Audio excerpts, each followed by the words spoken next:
right, what is going on, everybody? Welcome into the Jets Afterburners podcast. I am your host, Liam. Unfortunately, by the comment right here, Dan could not be here tonight. He got caught up doing some other things. So, as we always have to do, we brought in our second string co-host, the backup, ladies and gentlemen, Armand. Armand, how you doing? Doing better. This morning we had some crappy weather, an Yep. ice storm. I called out of work just to be safe and actually had to do stuff for my parents. So they got to relax while I had to drive in this crappy weather. Yeah. No, I heard that. I thought about it, because I have a pretty far ride actually. But I was like, you know what? Let me go in, and I finally made it in. And not bad of a day, I'm a little tired today, but just getting towards the end of the week, that's kind of what happened. So, but with this New York Jets football team, there's never a dull moment, and I gotta say, it's hard to sit here and be negative, especially in early February. I understand that some people are, some people didn't want Aaron Glenn and Moogie. I don't blame them. I mean, I could kind of see where they're coming from, but you can't sit here and be negative. It's time to move on. I was Right, one of those people, but that was because more of Woody, not because of the people that Aaron Glenn are and Moogie are, because they're the same type of people that Woody has hired in the past. No right. experience, and obviously Glenn being a defensive coordinator. I have moved on. I'm giving them my support. I want to see what they do. They're cleaning house internally, front office wise and everything. Let's see what the decision is with the roster. Is it a full rebuild? Do they run it back? Let's see what happens. Yeah, no doubt. And not only that, it's like, yes, like we have seen this before and we've seen it fail, but we haven't necessarily seen Aaron Glenn as head coach and Darren Muji as GM. They're first time guys, which can raise a couple red flags. But the the really interesting thing, and a lot of Jet fans were hoping for this, myself included, we were all saying that it's fine that you bring in um some first time guys, but at the same time, we need a little bit of experience. We need the adult in the room. And that's something that we haven't had. So today, the New York Jets, they go out and they hire Rick Spielman of actually the 33rd team, former NFL general managers with the Minnesota Vikings. He's really that adult in the room, the experienced guy, kind of that bridge between Muji, Aaron Glenn, and Woody Johnson. Somebody that uh, he doesn't, he's not going to be making decisions. He's just going to be influencing them, which I think is really a slam dunk. What do you think? I like it. I think he's copying his brother because his brother kind of has a similar role between the ownership and, the football people. Um, I also believe he's probably taken Phil Savage's role, because Phil Savage was like that until he became interim GM. So Right. I guess Phil Savage would be out. I wouldn't mind bringing Phil Savage back as a Well, similar role. Maybe you have Savage and Spielman as a tandem helping out well, in he's the actually same a role. consultant now. He's still with the team. Oh, there we Yeah, go. they just Just downgraded him to a consultant. keep Tannenbaum away. Let him go run the 33rd team. Right. No, yeah, I agree with that 100%. I don't want Tannenbaum back. But yeah, it's like that's the thing. It's like once Rex Hogan and Chad Alexander were out the door, the Jets really didn't replace them. So it's nice that we're starting to get some like real football minds back into the organization. And I don't know if you listened to the podcast with Rick Spielman, but he actually said, the main thing is fixing the football operations. And he actually went on record on the podcast and said the same thing. He said that there is a perception of Woody Johnson out there, a very negative one. But like when you sit down and like you talk to him and you meet him, it's completely different. And I've said that the whole time. Like, I don't think Woody Johnson wants to fail. We give him so much crap, and a lot of it is very well deserved because the guy just, nonsense comes out of his mouth nonstop. The meddling. I don't know how much of that was like Diana Rossini and The Athletic forcing some type of narrative and maybe just painting a negative picture compared to the actual truth with the Madden ratings and his sons. But like the thing is, they've been so bad, and Woody Johnson has been such a bad owner that we believe it until proven otherwise. I mean, Woody Johnson did come out once we hired Muji and Glenn and say, that's all nonsense. And really it kind of got left at that. But, if this happened like with the Chiefs organization or something like that, their fans absolutely would say, "No way, that didn't happen. No way that," just nobody would believe it. But because we've been a You know dumpster, why we wouldn't? You know why they wouldn't believe it? Because they're winning. they're winning. Just like with the Patriots dynasty. Yep, in You the best. know, stuff like that. If that came out, they were winning. Nobody's gonna believe it. Exactly. Once a team is a well-oiled machine and it just runs and you do a whole lot of winning, um, you tend to like not believe that kind of stuff. But those articles just don't come out. That kind of stuff just doesn't happen. When it's the New York Jets, a team that's been a dumpster fire for the last 14 years, anything can go. And it doesn't help when the owner comes out with these stupid comments saying thinking is overrated and all this other nonsense. That doesn't help. So it's I think one very. thing that could have helped Woody, like according to Spielman's comments, I did not see it. I probably will get a chance to watch it because I do follow CBS Sports because I know that's where it's on their YouTube page. Yep. Um, he should sit down like with somebody that's not attached, that he doesn't know, that's not a friend of his, like a stranger that's in the sports world, and talk open and honestly. Because he's either gonna Spielman's gonna be correct or Woody's just gonna look more like a clown. But we could say there's no narrative because he's not sitting with a Diana Rossini who's trying to make him look stupid or the athletic, and he got somebody that's not a friend of his or a puppet. Like he got somebody that's a complete and utter stranger that's here to give him open, honest questions and wants open and honest answers.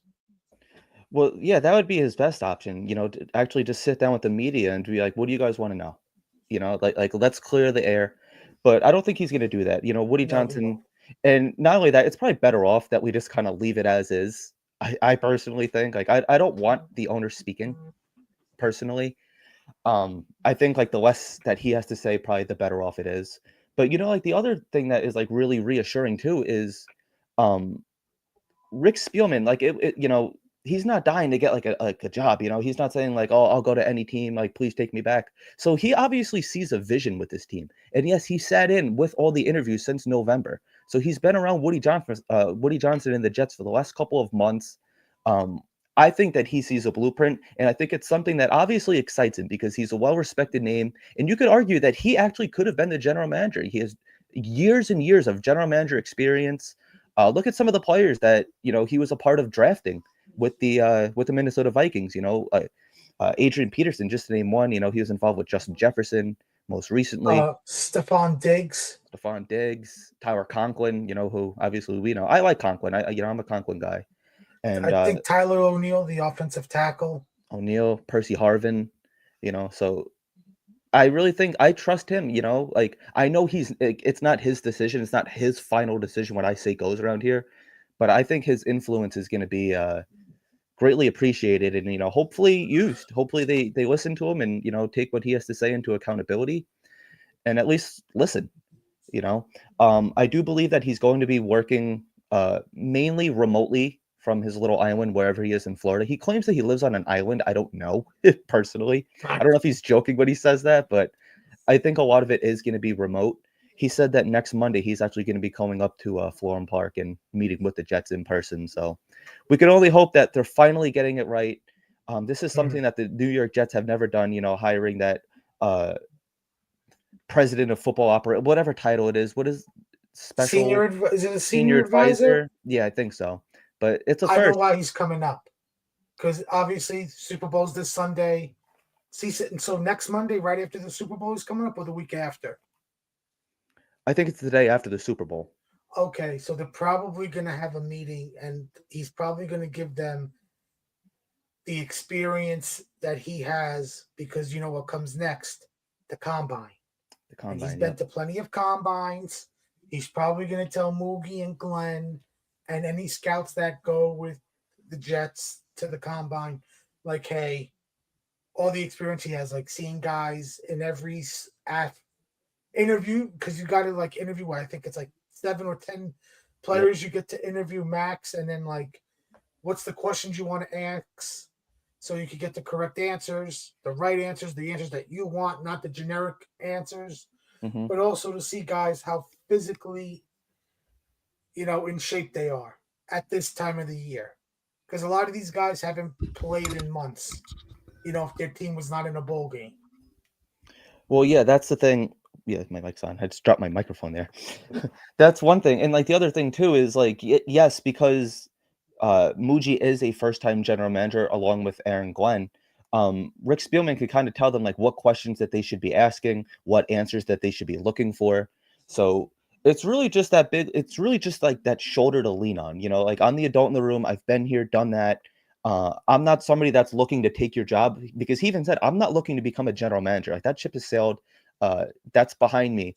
So really, like all he's doing is like, listen, I have 30 years of NFL experience in a front office. What do you guys want to know? I could help you. You have my number. Call me. Whatever you need.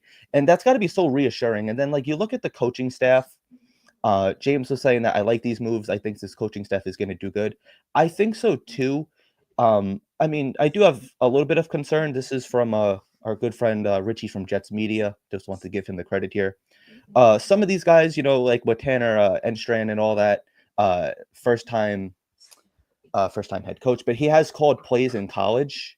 Steve Yes. Wilkes is like an established guy, but like a lot of these guys, like the quarterback coach was like a running backs guy, and like so there's been some things where like they don't have a lot of experience, but Chris uh, Banjo should make a ton of difference with our special teams. I think so. I think so. It's And not then just the returners; it's the blocking. And there's so many rules now with the blocking, especially like you can't hold. You know how teams used to like have linemen like chain together, like hold hands and like chain up, link up. yep, it's easier for me to pull it up from what you sent me. I could read like the names a little bit closer. But yeah, I think Banjo's going to make a big difference. Tanner Enstrand, I think he's going to do a good job. Personally, but I don't know. I mean, we have to wait and see. Aaron Glenn, he has a lot to prove too. And then the quarterbacks coach, I believe he was like a running backs coach at one point, and then the linebacker coach was a tight ends coach. Like, it's not really like a whole lot of uh experience and continuity in that way. It's kind of like just Yeah, like a lot of guys switching positions, which I gotta say that probably is my biggest concern. But like when you do bring in like a Rick Spielman and you do have Steve Wilkes and like you have like Banjo, some experienced guys in the room, that does make me feel a little bit better. And I do think that there's going to be more moves to make. I don't think that they're done. And we've been seeing on Twitter that Victor Green's been possibly interested in coaching, and I think that's gonna be a big thing too. I think a lot of these ex-players are gonna be interested coming in down to, like, One Jets Drive over the summer. I know, Westhoff is gonna be there actually over the summer. He's not gonna be yeah. coaching, but They'll he's gonna be probably volunteering. outside of Westhoff, like I could see like Victor Green, maybe Ray Mickens, Yeah, maybe Mickens too. what Nick the Mangold won't be bad for the offensive line, giving his 2 yeah, cents, and I know he coming in as a consultant just to see how they are as a consultant, because maybe in the future years maybe they want to become O line coaches for Mangold or whatever, like any type of coach. And because this coaching staff is doing so well, that maybe coaches go to other teams, and like you're starting to build relationships like Aaron Glenn with Mickens and Yep. Mangold and who was the one that went to the Eagles from us, the defensive lineman back in the Huff? '90s. Oh, back in the '90s. Oh, I don't know. Somebody in the He chat was will at know. he was at One Jets Drive for the Glenn hiring. Is it Hugh something? I forgot his I don't name. know. I don't know, to be honest. Somebody in the chat will probably tell us. We'll look here. Dan, let us know. You're as old as Hugh. Thank you, Afram. Hugh Douglas. Hugh You Douglas could does. be a defensive line coach for us in the future. Right. Yeah, so I think that, and that's such a good thing, like, where we start, like, bringing back, like, all of our old timers. Well, they were around, like, actually, like, when I was, growing up too, and now I'm calling them old timers, but just ex-players, like, it really galvanizes that locker room, and it really galvanizes the organization. Like, it makes, like, older players wanna come back and, like, get, like, more involved and help out, which is, I think, a really positive thing. I personally do think so. And like you said, this could lead to a situation where maybe Nick Mangold, for example, does get into coaching, or Mickens gets into coaching, something like that, Victor Green down the line, where it's all about building relationships, like you had said. So I think it's personally a good thing. Like I said, it is fair to question this coaching staff a little bit, but I do think that there's going to be more moves to make. And sitting here in on February 6th, I'm just not ready to be negative about this team. If it's going to fail, I want to at I'm not least going to be watch it negative fail. either. You know, so I'm Yeah. going to give them the benefit of the doubt, truthfully. So just about ready to bring on some guests, I suppose, right? Yeah, let's bring in some callers. All right, got some guys here. Got Luca, Afram. Luca G. Yes. All right, Yes, Afram. yes, yes. So as you had gone on record saying, we got the only two guys that ever call into the show. You're here for some help. So what do you got for us tonight? I think it was a great hire. It's a good move. They're actually becoming a back office, front office. All right. With legitimate people are running it. Yeah, Let's I see, think so. Let's see Luca, how what are you that's thinking? how it works. If I'm going to go next, I think it was arguably the smartest move and the smartest hire that the tandem has made. Just because Spielman's an advisor, in my opinion, it's like I think it's in terms of job label. I think it's the best we're going to get in terms of finding somebody close to a football operations president. And you know what? I'm fine with that. I'm cool with that. Again, what Muji has been looking for, if you guys didn't see recently, I think the assistant to player personnel or pro personnel is George Patton's nephew from Denver. He was once a scout. He's coming over. As we just said, Spielman's coming over. And I think the big problem, that has been I shouldn't say underrated, but it has really gone under the radar is the number of people who have stuck around for how many years. Like Nejma, he just got fired. He'd been with the organization for something like 16 years. I think they fired another guy who was there for a while. They also fired Salah's 8 years. Yeah, 8 years. They also fired Salah's trainer. But you know what? Just get the old people out of the building. And not so much Salah's staff or what was once there. I'm talking about the front office. I'm talking about the lifers. Get them out. If you've like Nejma, he's stuck around like 8 to 10 years in the pro personnel department. He doesn't deserve to be there anymore. He hasn't been he hasn't led the team to success. He hasn't done some masterful scouting. So I'm proud that Muji, and this has to be done. I would say, Muji has to do this. Muji has to bring in his own guys, and I'm proud of that he's doing that. And with Spielman, right-hand man, give kudos. There's nothing really negative you could say about it. Jaime has to go. I don't think Jaime's going. He's right up there with the ownership. But Luca, I like think he needs to go. I think we all agree with that he needs to go, but we all know it's not going to happen. It's not going to happen, no. But he chirps a lot to Woody. That's the problem. Yeah, he's really Woody's right-hand man. That's where Spielman is like the go-between now. Right. But I believe that he's actually going to be working a lot from his house. So I don't know if that makes a difference. Yeah, his island. Do we know if he's actually on an island or is he kidding? He's in Florida. He's in Florida. Right. Yeah, that's what I thought. But then he starts talking about this little island. I mean, I guess maybe there's an island in Florida. I don't know. It doesn't matter. It's not really the important Marcos thing. Island. Yeah. Maybe he'll be coming to Long Island soon. I don't know. But anyway, Luca, so you brought up a good point. These guys, I'm not for it. I don't want to see anybody lose their job personally. It's a hard thing, but these guys will be all right. And like you had said, it's for the better of the business. It's just they haven't had success in these last 14 years, 16 years, whatever it's been. So it's you got to get them out of here. A lot of these guys have somehow managed to go through multiple coaching regimes and general managers. They were able to survive somehow. I don't really know how, but I like this. I want like I had been saying, tumbleweed going through one jet drive, completely clear it out, nobody there, and then let's just bring a complete new staff in. To me, that's the best way to do this, personally. Yeah, no, absolutely. I think they're bringing in some good people. I think he's putting a lot of staff together, a lot more than Salah did. Yeah. Some are questionable, but we'll see. I mean, until they practice and we see something, we just have to take his judgment as it is and hope the best. Right. I mean, we were so excited when Salah got hired, right? Yeah. Now we're like, we're hesitant. But we also were saying, hey, if we could get Ben Johnson, we already assumed that he was going to be the savior of this club if he was hired, you know. But we don't know Right. that. We don't know how he's going to do in Chicago or anything to that effect. You know? Now, do you think that if he was willing to come to the Jets would hire him over Aaron Glenn? I don't know. I don't know. But he's Yeah. been like that before. You know, Yes, he he's was been very waiting. picky. He was waiting for that prime. You know. He was waiting for the spot that had a young quarterback. Yeah. Well, now he's got it, and let's see what he does with it, because that could, you know, that could make him, or he comes back as a quarterback coach somewhere. So, Just That's to a good give point. some, the NFL has their awards going on, and so Jaden Daniels, Rookie of the Year, Yep. and Patrick Surtain, Defensive Player of the Year, just announced. Very do you win deserving. anything? No. No. Maybe like worst Owner of the year? owner. Yeah, owner of the year. I don't know, maybe.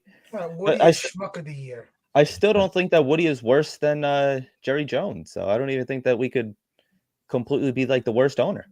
Woody's his own worst enemy. Yes. That's the problem. That's who Woody wants to be. He wants to be Jerry, but he just doesn't want to be the GM. He just wants to do it behind the scenes. Right. And he doesn't know anything about football, and then he has to meddle in, you know. So Did I you mean, hear now the he has comments? Go ahead. he has a structure now. He's got basically a senior advisor, which is more or less head of the program, right? Yep. You know, and then you have your GM, you have your coach, right, on the same level. So they can focus on what they need to focus on, right? Scouting, getting a team together. He can deal with Woody and let these guys focus with what they need to do and not have to deal with Woody.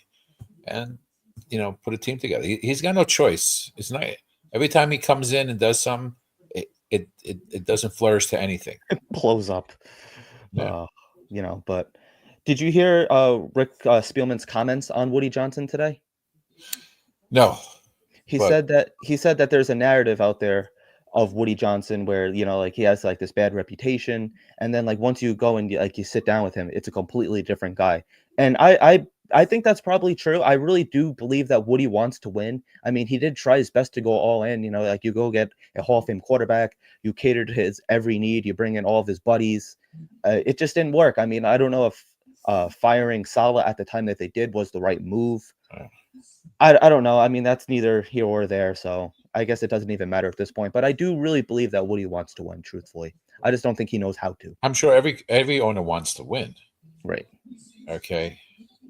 But from what reading on that, he fired Saleh because Saleh wanted to get rid of Hackett.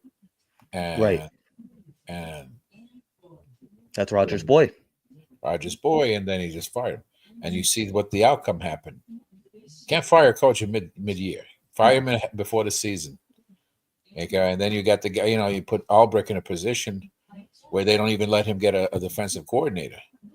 You know, or can you get a defensive coordinator mid-year either? You know what I'm saying?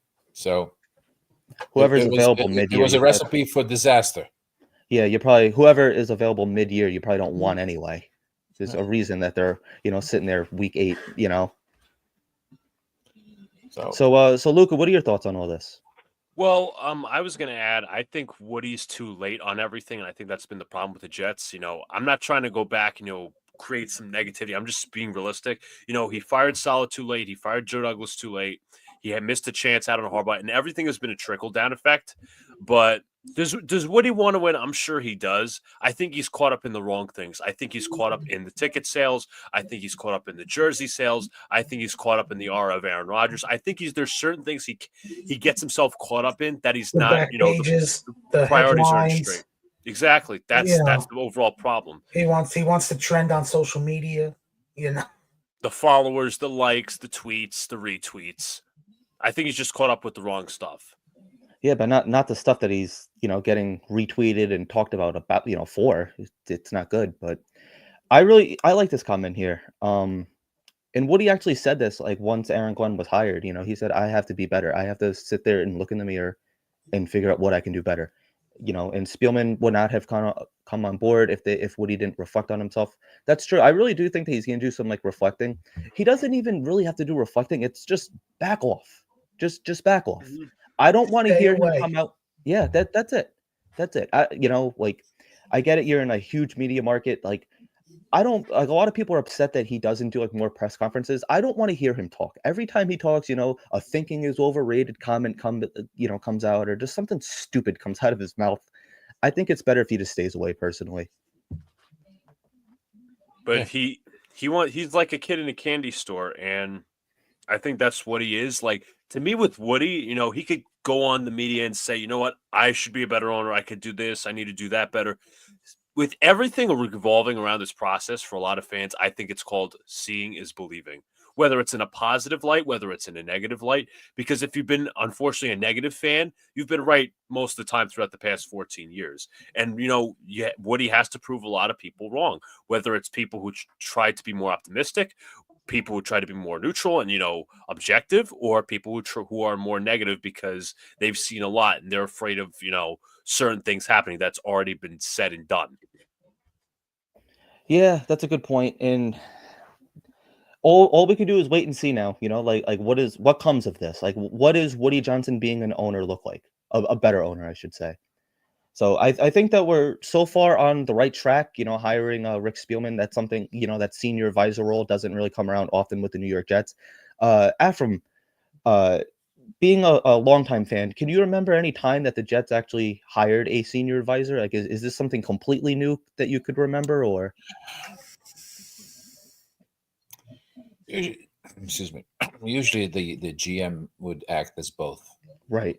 Yeah, My that's my typically what I remembering, remember. yeah, be um, but maybe that he's just copying what's out there at this point. But he needs somebody that with experience to run the club at this point, I uh, think so.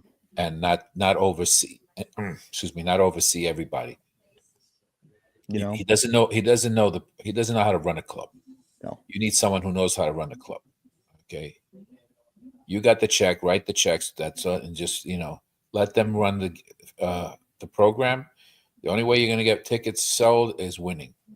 Everything comes down to winning. Okay, and if you win in New York, you succeed tremendously. But Yeah, this is a good comment here. Giving the Athletic credit too. Those stories probably pushed for Woody to take a step back.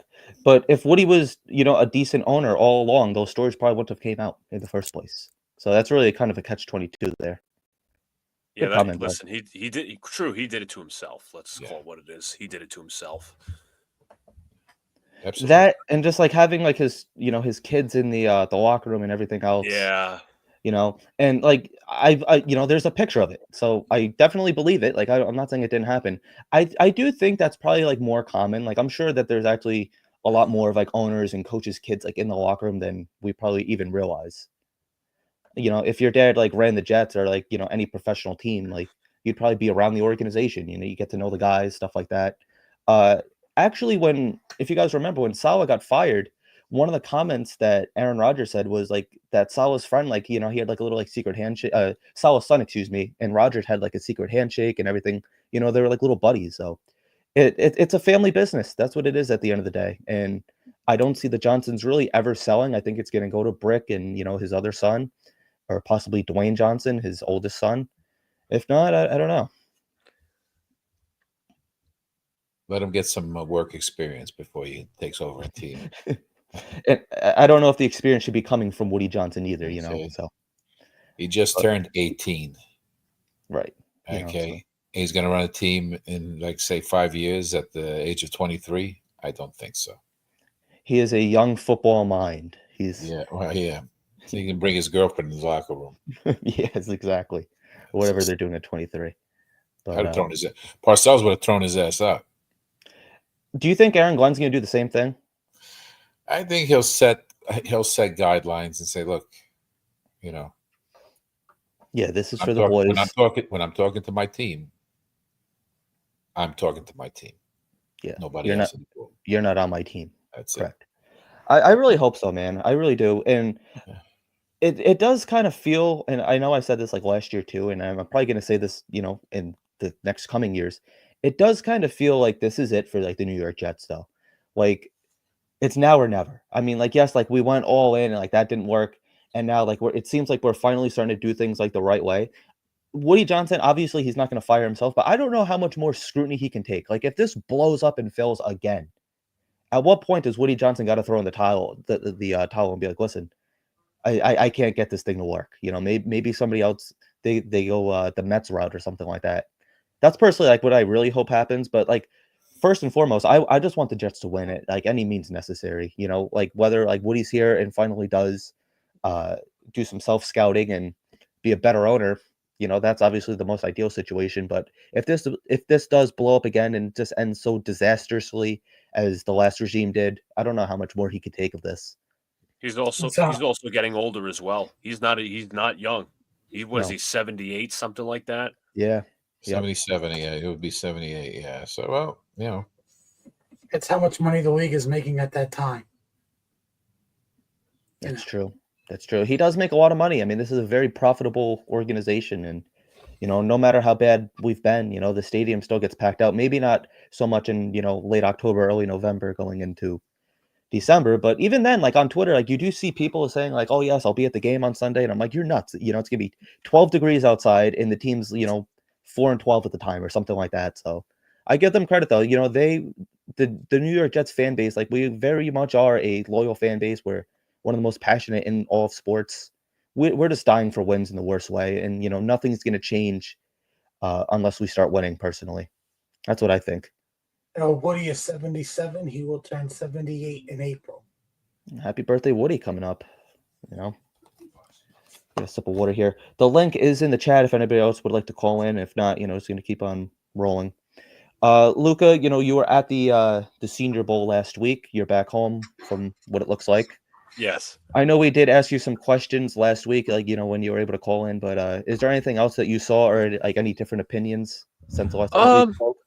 Not really. I'll obviously add some more insight, but I did get to meet a few good people down there. I met Diana Rossini, the Athletic. She and I had a conversation also with a good buddy of mine. I also met Connor Rogers of forget the podcast he does with Joe Caporoso, but Connor Rogers, good people. Badlands podcast. I met him, told him how big of a fan I was. I was respectful and all that. But to me, with the Jets' needs, obviously not only does it depend on free agency, but it's also like it's multi-layered, if you get what I'm saying. Like there's a cornerback need because DJ Reed's going to be a free agent. There's going to be an edge need and defensive line need because Javon Kinlaw is going to be a free agent. And we have some interior pieces replaced, hoping to replace John Franklin Myers from 2 years ago. Also, Jermaine Johnson's coming back from an injury. So that's one. You also might need a wide receiver or two, depending on the futures of Devontae Adams and Alan Lazard. Also, quarterback Aaron Rodgers, whether you want to draft a quarterback in the mid-round or you want to draft a quarterback next year. Those are two options as well. I mentioned wide receiver. Also, tight end. Jets badly need a tight end. Conklin was nice, but I thought he was too underutilized, in my opinion. Also, as well, Rodgers didn't really throw to him, but also, this is a deep tight end class. So you could even pick not just one, but two guys. So it really depends on your philosophy. But, if you give me a position, I can analyze some guys that I think are worth taking for the Jets, honestly. And obviously also depends on the systems they run. Obviously, the Jets are going to stick to a 4-3 with Wilkes and Glenn at the helm. Who are you taking at 7? Well, I'm not going defense. That's going to be a hot take for some because everybody loves Mason Grant and Abdul Carter. I don't think Abdul Carter's lasting till 7 with the Browns, having Myles Garrett request a trade. So Abdul Carter's out of the picture. Mason Graham's out of the picture. If Ted McMillan is there, I'm definitely taking him. If not, it's a trade back scenario where I look to trade back for a guy like Tyler Warren from Penn State. Yeah, that's a good point. And then like I do like Abdul Carter. Now, like here's my thing. A lot of people aren't talking about that like edge position. I don't Hassan Reddick's not gonna be back next year, right? I don't think. No, he's a free agent. Right, he's a free agent. So like you have him, you have Jermaine Johnson coming off of like an Achilles, and then really it's just Will McDonald. So is that somebody, is that a position that like maybe we are looking to get some young blood in there? I mean, maybe. I wouldn't be necessarily against that. See, like me personally, I kind of do want to go defense. I think our defense took a major step back last year. Uh, losing Jermaine Johnson and Bryce Huff and all those guys. I mean, not Jermaine Johnson, John Franklin Myers and Bryce Huff. Like that's kind of what happens. Like our defense was not the same. And then actually, I think it was it Sauce on social media that was posting the picture of JFM and Quinnen. One of the guys was. I don't remember who. I think it was Sauce. I can't. He said that like this still could be. I don't think JFM's coming back though. But whatever you do, you got to get Quinnen some help. Quinnen can't do it all by himself. And then our secondary too. There's a lot of report that Jamie and Sherwood might be going to San Francisco with Salah. Or Atlanta. Or Atlanta. I've seen that too with Ulbrich. I'd take Sherwood and shop him around so he doesn't hit free agency. And at least you might be able to get maybe 2 third-round picks for him, but that's better than just getting a future comp pick. Yeah, I agree with that. And then CJ Mosley, we don't know if he's coming back, so we might need some depth at linebacker. And then when you look into the secondary, Sauce took a major step back. Personally, with Aaron Glenn being the Jets head coach, a former corner, arguably the second best corner outside of Revis in this franchise history, I really think that he's going to elevate Sauce's game. So I'm really excited to see how that goes. But DJ Reed was saying that he can't wait to hit free agency. So I don't know if he's coming back.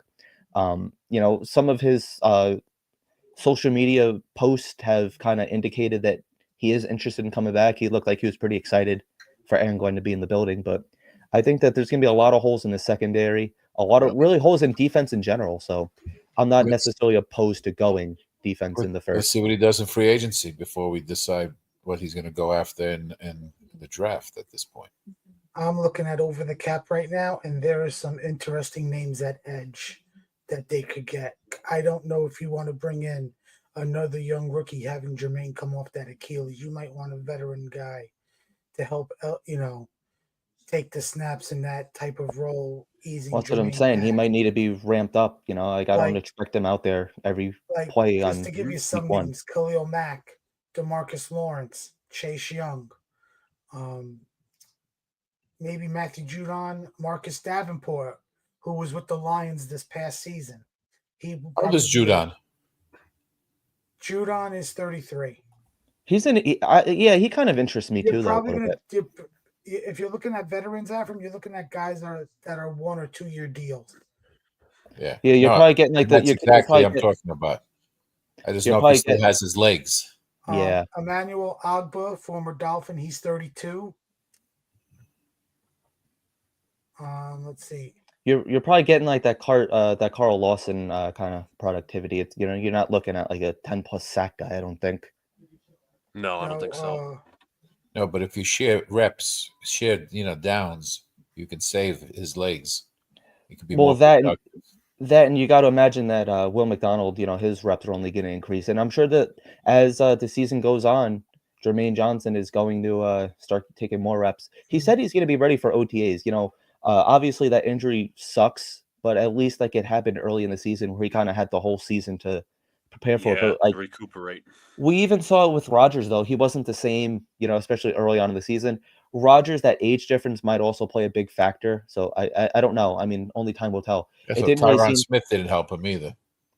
Yeah, that and then we saw it with Brees, where coming off of his injury, he was pretty much right back to where he was. So it's gonna be interesting, though. Armand, any other veteran names that you're seeing? Now I'm looking at the defensive tackles interior. Jaron Reed, Seahawk, 33. BJ Hill from the Bengals, who's 30. Very good run stopper. I would consider it. Yep. Let's see. Calais Campbell, but he's probably looking for a championship contender. Poona Ford, who was on the Chargers this past season, another guy. Brent Urban, who was on the Ravens.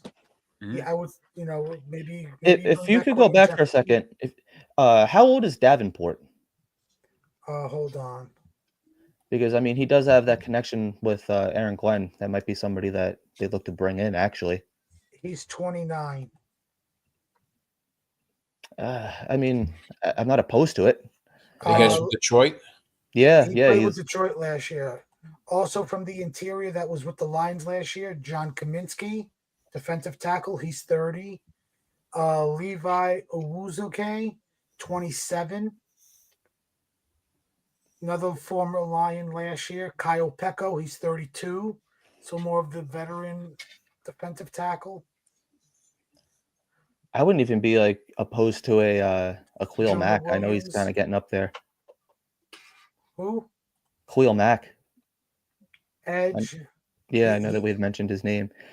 But he might be looking for like that championship contender. Like I could see him taking 1 year, maybe less money to go to the Chiefs or go to the Eagles because like they're gonna lose Josh Sweat. Yep. But Sweat's Nope. probably gonna get the most money on the market as the top edge guy. Now, I did see this somewhere. I don't remember who it was from, but apparently the Chargers might consider cutting or restructuring Joey Bosa. Is that a move to make? I would do Gets that. injured quick. He gets injured quite a bit. Every time does, but, you like, hear I could he's see him trying to go play with his brother for 1 season in San Francisco. Yeah, Look I at mean, his availability. I think if Salah could get his hands on him, I think that'd be a good move for him personally. Maybe we get a return with Fotokasi, who was on the Texans last year. I'd take him back. I liked him. Question is, was he a fit for the 4-3 scheme? And I don't think he was. He was more of a 3-4 guy. And, he was the nose tackle. So, obviously, it depends on that role. The Texans do the similar type of system that Salah did, a 4-3 with the Texans? Because that's the D'Amico Ryan from San Francisco. Might have a point on that. I just don't know how Fatakasi did this year. I don't even remember him being on that. Wasn't he with Jacksonville for a couple years? He got the was, big and then he went to Jacksonville, and then they cut him because it just didn't pan out. Oh, nothing in Jacksonville seems to pan out, personally. But yeah, no, I mean, so there definitely is some guys out there. I think I'd kind of want to go young, but young at that position. Don't be surprised if Carlton Davis, who was on the Lions last year, I could see them bringing him in to take over DJ Reed's role. Also, Emmanuel Mosley played on the Lions. He's 29. Khalil Dorsey, Kendall Vildor. I mean, those are guys like the depth signings, but they played on the Lions last year. Right. All right. Let me see. If you could build that pass rush up again, the corners benefit from that. So you don't really need to have shut down guys. You can, And as Afra mentions, great point by Afra. Apparently, Wilkes is very heavy with the blitz, and he is also very heavy with defensive backs and safeties blitzing. So you'll see a lot more blitzing in the schematics, the scheme. I'm excited for that because actually, the few times that Salah did blitz, it seemed to work. Yeah, I think it did. It's not his theory, I guess. It's not what he does. He's more of a man. Martindale made a living out of that. Yeah. With the Giants. That's all he did was blitz 90% of the time, and it was very effective. Yeah, Salah was always a coverage guy. He just wanted his edge rushers That's really what Spagnola's doing now. Yeah. He's just blitzing. Rex did it too. It worked with Rex. Rex did it quite a bit because he didn't have that pass rusher, but that's true too. But and also, the corners benefited from that. Look at Darrelle Revis. So Luca, now that we heard some names that are out there in free agency, does that change your standpoint at 7 at all, or? If you could get one of those guys, sure. Defensive tackles, I'm just going to try to run through the list again because if I'm prioritizing anything, maybe in free agency, maybe you could supplement some defensive guys. It also depends on how much money you have. If you're looking at defensive tackle to line up with Quinn Williams, to me, it's either free agency. I don't think you have to pick a guy at 7 like a Mason Graham because a lot of people see him as having more of a high floor rather than a high ceiling. But there's defensive tackles littered all over this class. You could get a guy in the second round like a Darius Alexander. He'll fit right next to Quinn Williams. Alfred Collins, Omar Norman-Lott, who I've scouted, very good defensive tackles. Both can play the run and the pass. So those are my guys. I'm just going to – if you line up BJ – I will say this. If you line up BJ Hill next to Quinn Quinn. Williams. I think you'll have a very destructive defense because BJ. I really like BJ Hill. I think he got better since he was traded away from the Giants, and he really had some success over in Cincinnati. Yeah, I think so too. Personally, I would like that actually a lot. Um, I really think that it's gonna have to be like some type of secondary guy. I mean, I know like safety scares a lot of people, just considering what we did with Jamal Adams taking him in the first round.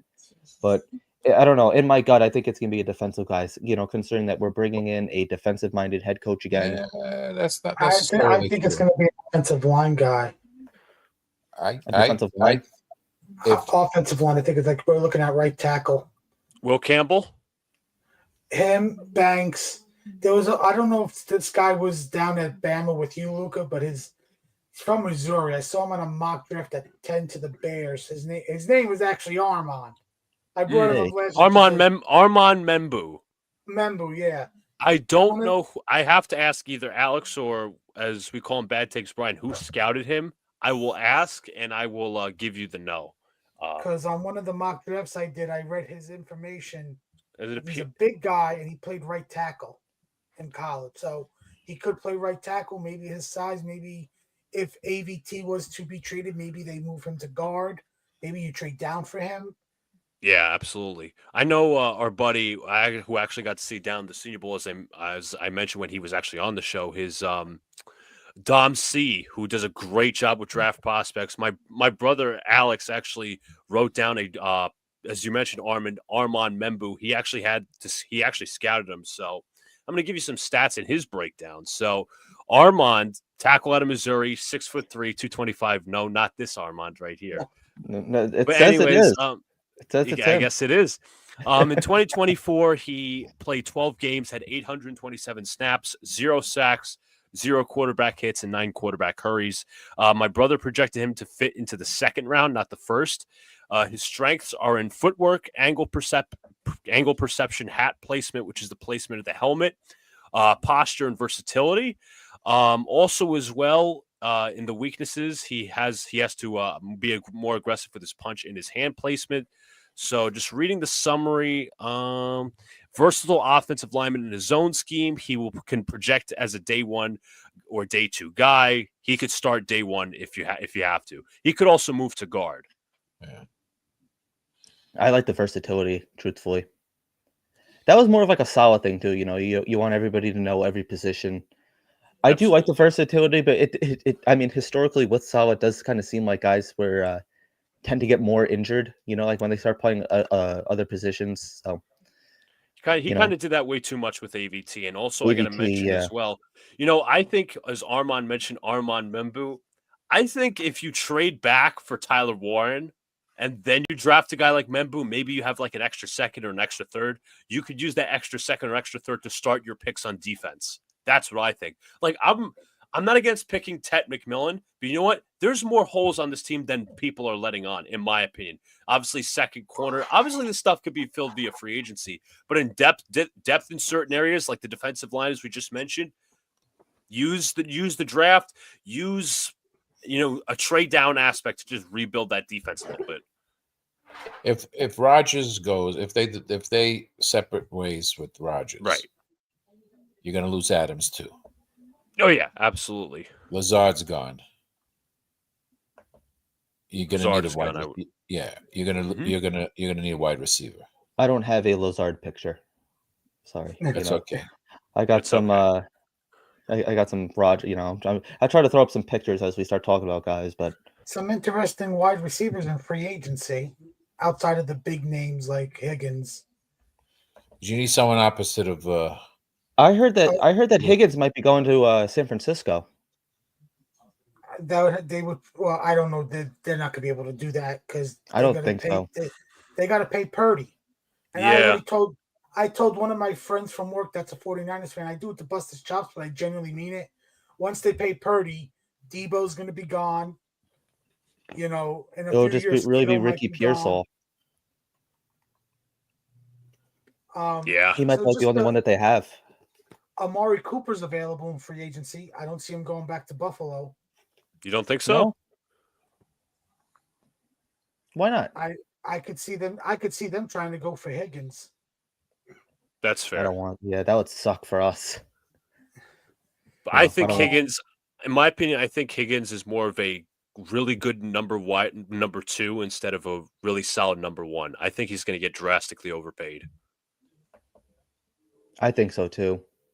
I don't think he goes to New England. I don't think he's going to want to go to that situation. I have heard that too, that he might be going to New England. I don't think it's a situation he wants to be in at this. You Chris still want the Godwin- money, but you still want to be in a Here's an- situation. Here's a name. Keenan Allen available. What's going on, Scott? Thanks for chiming in tonight. He Good to might see be you. chasing a ring. I could see Keenan Allen going to Kansas City. I could you gotta the older guys that don't have a ring are gonna go to teams that are chasing rings. Yeah. I could see Keenan Especially Allen on a Buffalo, Kansas City, like Philadelphia if they need another Cincinnati, receiver. maybe, to replace Yeah. T. Higgins. Yeah, Well, Burrow's been opening his mouth for months about bringing back T. Higgins and bringing back Trey Hendrickson. That might be an edge rusher that might be available. Trey Hendrickson. point. I'd like him. We chose Carl Lawson over him. Yeah, Yes, we did. that's true. Let's see. Chris Godwin, Brandon I don't- Cooks. I don't think he's leaving Tampa Bay. Yeah. He's also coming off of a nasty injury too. Yeah, he's gonna. I don't think he is going to. Yeah, it's gonna be a prove it deal. I think it's a risk. I mean, I would like Chris Godwin, but again, the injury risk is too much. You need somebody to consistently produce alongside Garrett Wilson. Josh Palmer. He might be a guy that you get cheap. He's like a wide receiver 4, in my opinion. Well, do you think that He's Corley's going to step up 26. this year? With this new regime, I He's a- kind of want to see what Corley has I to don't do. know. I know He's a- nobody knows, but it'd Yeah. be nice. He's a huge unknown, in my opinion. Huge Oh, unknown. they didn't give him a chance. Well, the one chance that they did give him, he dropped the football at the 1 yard line. But we've had veterans do that too this year. That's fair. And listen, I don't know who He'll said never it. do that Like, again. I'll tell you that. oh, absolutely. And listen, he made like, I guess he was some point in the season where his comments, I don't know, it was about, I guess, the fumble that weren't too good. Like he wasn't, I'm not gonna say he wasn't apologetic, he's like, oh, it kind of just happened or whatever. I don't know, but he's gonna have to kind of have an attitude change, and I think that's gonna be the overall theme of this team for some players when they really, get under Aaron Glenn. So when Glenn I do really remember sees, hearing something about that too. Actually, yeah, that like he really didn't care almost. yeah, I'm not cool with Another that. It's the name. culture. Another name played with the Lions last year. Tim Patrick. Just a deaf guy. But I could see him being here. I could see Cooper Cup. I could see a bunch of Lions players coming over. Now, Armand, before we went on the air, you had mentioned Cooper Kupp and Stafford. You want to give that take out there and see So- what happens? I don't know. My first choice is to just go full rebuild, trade away everybody, get enough of cap space, and let this like you're cleaning house internally. Let's clean house externally on the roster. But if you're gonna not trade everybody and not go into full rebuild, I don't expect McVay and the Rams to really go into a full rebuild, and because they don't have the draft capital. So Rodgers and Adams to the Rams for Stafford and Cup, straight up swap. You don't think that the Jets would have to give something, or the Rams would have to give something else? I feel like the Jets Straight would have to swap. You're give. swapping quarterbacks and receivers, and it's the only team I see logical for Rodgers right now. But can they take on that contract? Those contracts. They probably can. Let me check what their cap space is. That would be interesting. While he's The looking it Rams up, okay. The Rams right now have $38 million. Yeah, they ain't gonna do it. Isn't Devontae 38 million alone? In terms of You would- cap hit, Yeah. Yep, 38.2 million. Yep, you're right. So here's the guys that are going to be free agents from the Rams.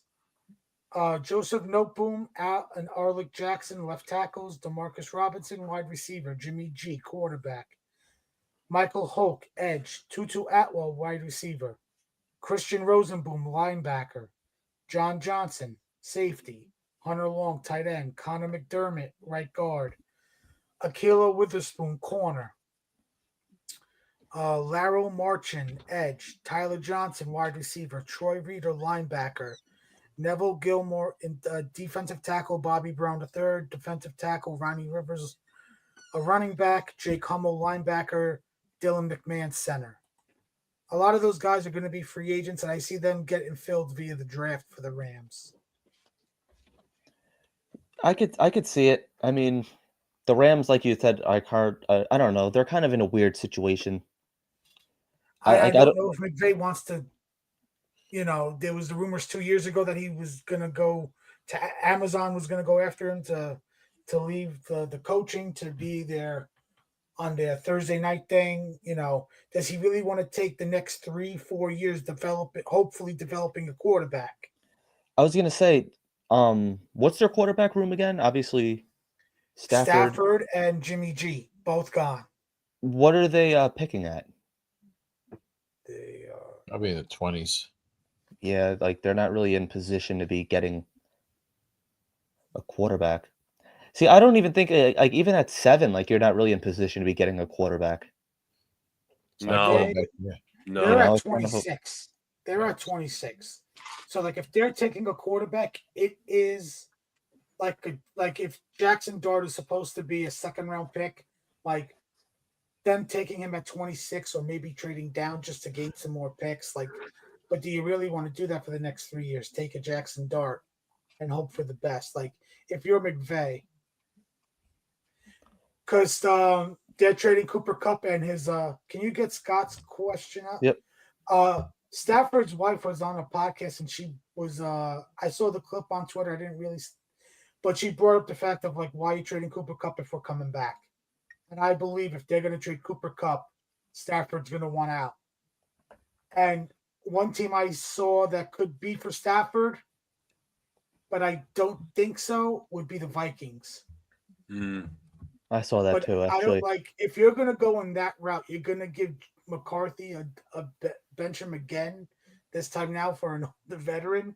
Right. Like if you're Minnesota, if you're going to go for Stafford and do that to McCarthy, you might as well trade McCarthy then.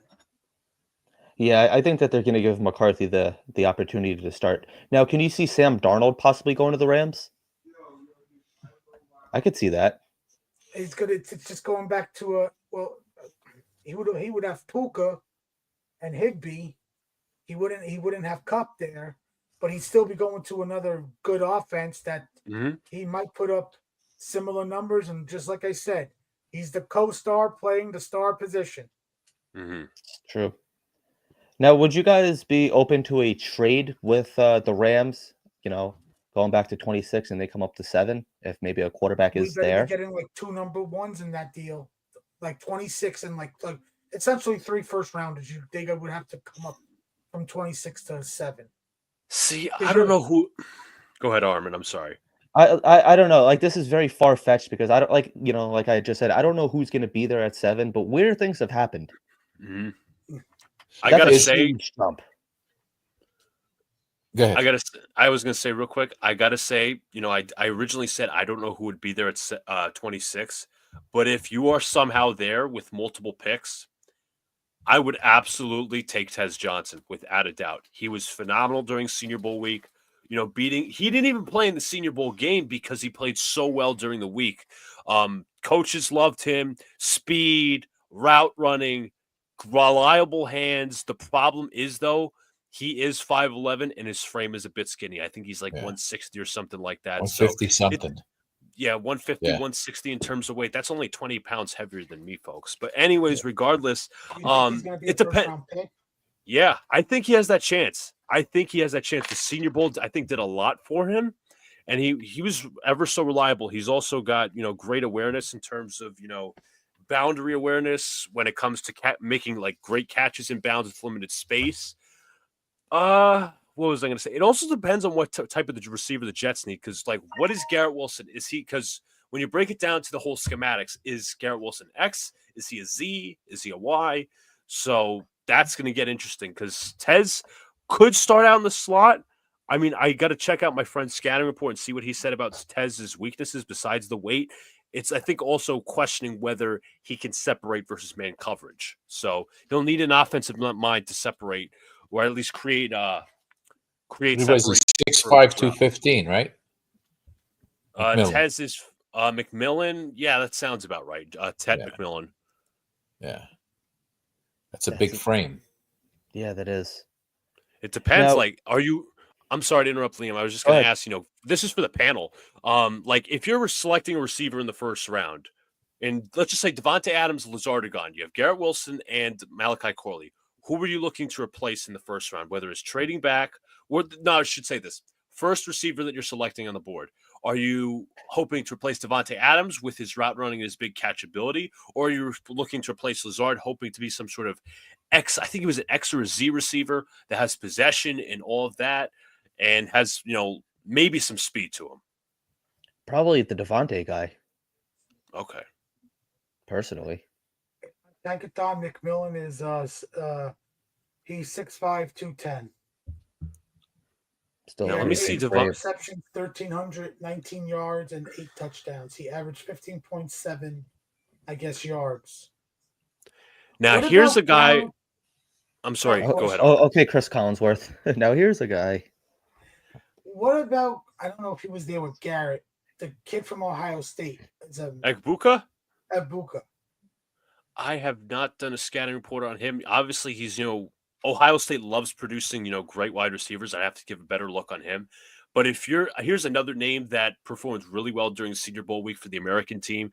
I think he was close to taking home the MVP. He had a very emotional week as well because he was wearing the Tiger helmet because of his brother Tiger. Jack Betch out of TCU. I'm going to pull up my scouting report on him. I thought he was just phenomenal.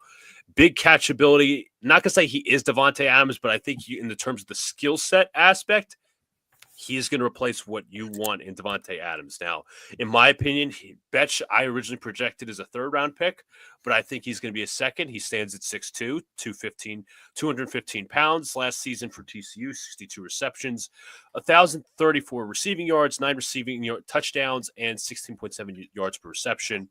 I pulled out his strengths, versatility, played most of his reps on the outside, but in the past years, interestingly enough, he played more in the slot. He's also a solid yards after the catch threat, never afraid of contact, proficient at manipulating defenses with his superb route running and terrific body control. As I also mentioned, he can go up and get it. But the problem is with Betch, doesn't possess the elite speed to beat defenses consistently over the top, and he has flashes of beating press, but needs to do it more consistently. Anybody have any other takes on that? No? All right. All that, no, I like it. I do like that. I think that if Devontae and Rodgers come back, I don't really see a situation that we go after a wide receiver, especially in the first, maybe like later rounds. Absolutely. But another position that a lot of people aren't talking about, and it's not really traditionally a first round position to be drafting, a tight end. I mean, Brock Bowers did it last year, and they're saying that he's the greatest rookie tight end season that's ever been had. It is worth mentioning. I mean, is Tyler Conklin going to be back? Probably not. Probably not. And then Zach Kuntz, he's not coming. Well, he's nothing. And then Jeremy Ruckert also hasn't really produced it much. So I would cut. I'm not joking. I would cut Jeremy Ruckert. I think I would he too. Save some money. Cut them all. Yaboa? Yeah. I like Kenny Yaboa. I forgot about Yaboa, actually. He's one of those guys that, very limited, though. He's going to be a camp body. He's going to be camp body. He might make the team just because, we do need some depth. It's just, I don't know if he's, your tight end one. I don't know if you want him being your tight end one going into the season. Absolutely not. No. There's not much on the free agent market. Like Tyler Conklin might be the number one guy targeted. So just to give you some other names that are on that's going to be free agents for the tight end position. Juwan Johnson, 29. Mo Alley Cox, Harrison Bryant, Zach Ertz, Austin Hooper, Mike Gesicki. I mean, could bring back the Jersey boy home if they wanted to. Yeah, like after that, oh God, it is not great. Like Tommy Tremble. All I'm hearing is a bunch of tight end twos. Honestly, is it bad to get a tight end two? No, but I'm just putting it out there. Yeah, he That wants to was start. warm. Johnny Boy wants to start at the 7th No. pick. He ain't go. No, If he I don't goes in the think he's first making round, it. it's going to a team that's like that was a playoff team that willing to take a quarterback that's like the Rams at 26. Right. That he's just going to sit and learn behind. Well, I mean, even if we do get a rookie quarterback, I don't want him starting right away. Oh no. You know, but yeah, I mean, like I know, like the free Unless he agent. generally beats out who's ever the quarterback here, like a Russell Wilson did when he Mhm. was drafted. When like it has to be that type of camp and preseason for him. Yeah. Like when Russ was drafted in the 4th round, and they brought in Matt Flynn, like with $40 million guaranteed, and Matt Flynn got beat out by Russ. Mm-hmm. It's a good point. We got Johnny Boy trolling in the comments now, but yeah, I mean, drafting a tight end might actually be our best bet because, like you had just mentioned, the free agent names are really nothing to write home about. Mm-hmm. Do you see a Understandably situation? so. Do you see a situation where maybe Conklin comes back? I mean, we could really use him. I Depends on how know. much.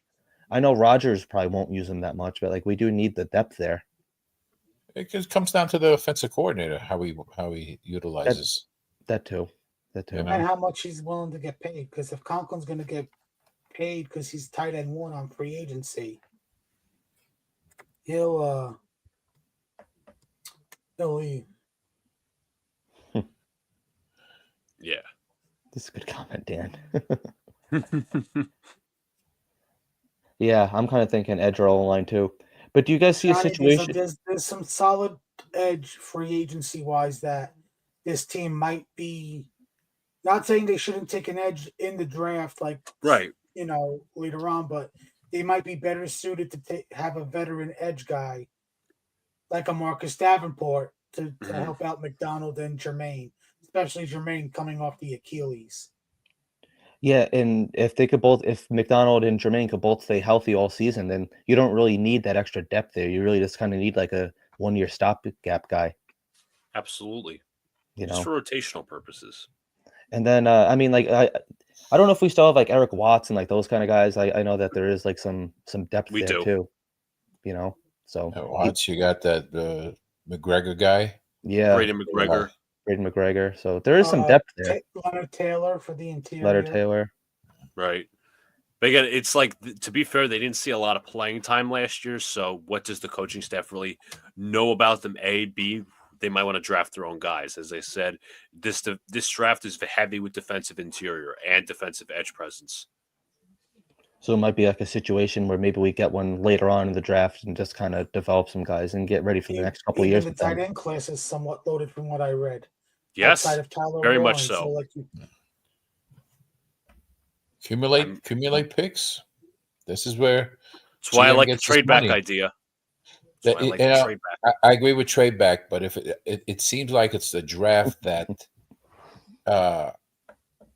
the first rounders aren't as good as like previous years. Yeah. Quality's there. So everyone's going to want to trade back at some point. So basically, when that happens, nobody gets traded back because why am I trading? You know what I'm saying? Well, we might be stuck at 7 right after. Exactly. It's true. I got to say as well, this was actually mentioned by the director of the Senior Bowl, Jim Nagy. I don't remember who asked the question, but he said basically across NFL teams, there's only 10 teams. I think he said most NFL teams only have 10 players that are worth first round grading this year. Everybody else is just going to fall into the first round. It's a very weak class overall, huh? It is. In terms of first round talent, absolutely. There's a lot of mid round guys, but not in terms of first round. There's only especially so much. Quarterbacks. I don't think any of the quarterbacks are going to be. I personally don't want a quarterback this year. Like none of these quarterbacks really, That's fine. I mean, if we're in like, situation to get like a Sanders or, Cam Ward or something like that, then like I could probably buy into that. But Even I just know even that's not even those realistic guys for need us. need a year to sit back and learn and Right. hope that they're going to be good. It's it's also like how much do we trust this coaching staff to develop the quarterback, whether it's this year or next year. Like we Right. said, everything depends on what Rodgers and Adams does. Because hypothetically speaking, if Rodgers and Adams were to come back, what if we had the same record as the Rams and now next year we're drafting at 26? We've essentially taken ourselves out of the quarterback class next year. You might have to take a Absolutely. guy like a Kyle McCord this year to just be on the roster. Kyle That's a good McCord, point Will too. Howard. Yeah, the kid, the lefty that people were buzzing about Dylan his arm, Gabriel. Dylan Gabriel. Like you might have to, if you're running it back with Rodgers and company, and we make the playoffs, and we're drafting in the 20s, we're not the upper echelon with the the Mhm. quarterbacks next year. I get Like what you're saying. Gabriel's also 5'11", and he also lacks a bit of arm strength. So you're kind of getting like a limited Oh, ceiling there in terms of what he can be. Armand, did you see this? yeah, I just saw it. I just saw it. I mean, if you guys want, I could provide. We were just talking tight end. Some tight ends that I thought really stood out during the Senior Bowl. Yeah. Obviously, the one guy that has it's like he's been sort of talked about, but I don't think he gets love enough for the first round. Is Harold Fannin Jr. out of Bowling Green? He was the first tight end I scouted. Love what he's able to do. A lot of people say he is either a more or less athletic Antonio Gates. So, just some numbers for y'all. 117 receptions, which led the MAC conference and the FBS. 1,555 receiving yards led the MAC and the FBS. 10 receiving touchdowns, 13 yards per reception. I said he's a mid to late first round guy. There's also Colston Loveland, who's also in the conversation. I love his yak ability, his quick in and out of cuts, more than dependable hands. He's a proficient vertical threat. He has great size and athleticism for a red zone threat. He also ran a rushing touchdown as a tight end. Obviously, you'll be seeing that a little more and more with guys on trick plays taking those snaps. Aggressive blocker in the run game. Also, he's a skilled route runner in any part of the field. So I personally said, like, I didn't say this in terms of his NFL production, but I said he's like Kyle Pitts coming out of college, except Kyle Pitts had a way more hype coming out of college, as Pitts was obviously a top 10 pick. Okay. Speaking of Kyle Pitts, I don't trust this. It was on Twitter, Right. but there was like a list of players that could be on the trade block, I and heard it too. Kyle Pitts' name was on it. So if Atlanta is considering moving on from him, maybe the Jets should at least consider, based on the free agency class, it ain't that special.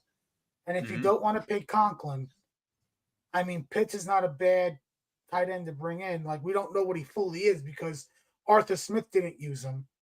And then we saw the offense last year with the Falcons. But just a little bit of breaking news. The 2025 NFL Hall of Fame class has been revealed. It is Eric Allen, Jared Allen, the edge rusher, Antonio Gates, and under this, I guess there's the voting for the senior, Sterling Sharp. I like it. I mean, I like Sterling Sharp. I think it's well deserved. All right, so I guess as we're gonna start to transition here, I do want to get back into the tight end drafting though. But before we move move forward here, Johnny Boy, What's up, There guys? he how is. you doing, man? Hey, man, my bad, guys. I've been with the kiddos and stuff No, like that. all good. I just want Sounds to like you're say still with that them. I'm Super Bowl, baby. We're back. We're back at it. I'm kidding, man. I'm kidding. No, I love the energy. Keep it. No. So how Hey, you doing, Johnny? I'm good, man. Just chilling. I still can't believe Spielman came over here, man. I was bugged out to me today seeing that, and just the moves that the coaching staff is starting to become. And I don't know, man. Like I'm trying not to get myself hyped up for the season and things like that. I'm really not because I've been there before and been just fell out of the damn roller coaster and stuff like that. But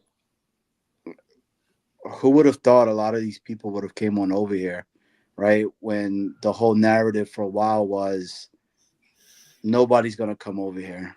Like nobody wants to come over here. Why would they come on over here? I don't know, man. I just Maybe they come in for the coach. yeah. I mean, and The like GM. Afro, you were saying that, man. You kept saying it. You were like, "There's a reason why," and I don't know, man. So it's like it's a lot to try to like.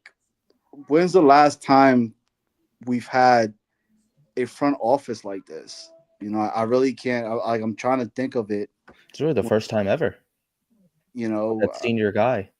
yeah, it's we kept saying it all during the off. It was still off the off season, but like when the whole stars really started happening, when we know the season was over, we were like, man, wouldn't it be nice to have somebody as like a senior advisor role or something to that sense? And here we are. President of football ops, yeah. Yeah, like and it's occurring, man. So it's exciting, man. I don't know if Jay Uso could win the Royal Rumble. Anything is possible, baby. Anything is possible. Yeet. Yeet. I think I this knew it year was we just coming. have to go in with an open mind and see what happens. Not get and hope for the best. Afro-Man, I think that's my issue, man. Yeah. I think that's what I like, having to have an open mind and not having any expectations of the year, stuff like that. It's kind of hard for me to fathom because the last couple of years has been Super Bowl, Super Bowl, Super Bowl, Super Bowl, man. We're going to be a Super Bowl team and stuff like that. And this year that's coming up, for us at least, it's kind of a question mark. It's an unknown, and it's like it is what it is. Like we might be bad, or we might be good, or we might be surprising. Well, We don't we know. had bad coaching. That was without a doubt for the most part. That was a weak coaching staff, and Now, right now I'm seeing this guy putting something together. do you fear that we might be losing too many existing players that we're going to have to fill at the draft? I mean, there's a lot of void years and contracts, and so it's not really a pretty I situation worry that about Mootie's walking into. I worry about year two, especially with the limited amount of cap space we have this year. Yep. Because if you were to keep the team constructively as is, now you gotta which two, possibly two, out of the three are you paying between Sauce, Garrett, and Jermaine? If I had to guess right now, I'd probably say Sauce and Garrett. I mean, Jermaine's coming off of that injury. That's a little Yeah, but concerning. bingo, you just hit it on the head. Jermaine might be able to get cheaper because of the injury. Yeah, but if he Because comes you out and could has a not. monster year and that doesn't affect him this year, then I think we're Well, right we got back a at lot more square money one. in 2026 too. I think so too. Yeah. I mean that also depends on like if we do decide to draft a guy and how Will McDonald continues to develop. I like Jermaine. Don't get me wrong. I want him here long term.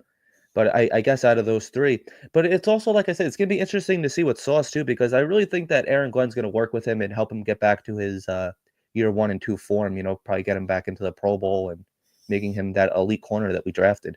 I think he really got away from that this year. I mean, he still had a solid year, don't get me wrong, but overall. He didn't cover and he didn't tackle well. So like if he has another bad year like that, Yeah, like his value goes down.